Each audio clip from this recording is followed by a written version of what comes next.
බුදුරජාණන් වහන්සේ අකම්පිතව සිනහුණා.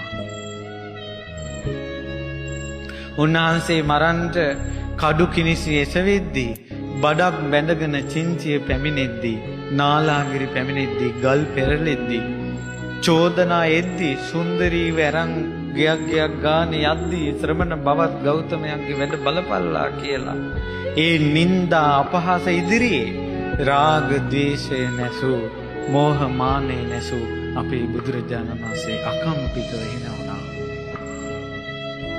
දෙවියන් බඹුන් වඳිද්දී, අසද්දරස දානාදී මහා දාන දෙද්දී, දෙවියන් බඹුන් සේසත් දරද්දී, රම් මිනි මුතු මැණික් උඩ බුදුරජාණන් වහන්සේට පූජා සත්කාර කරද්දී රාග දේශය නැසූ, මෝහ මානය නැසූ බුදුරජාණන් වහන්සේ අකම්පිතව හිනවුණා.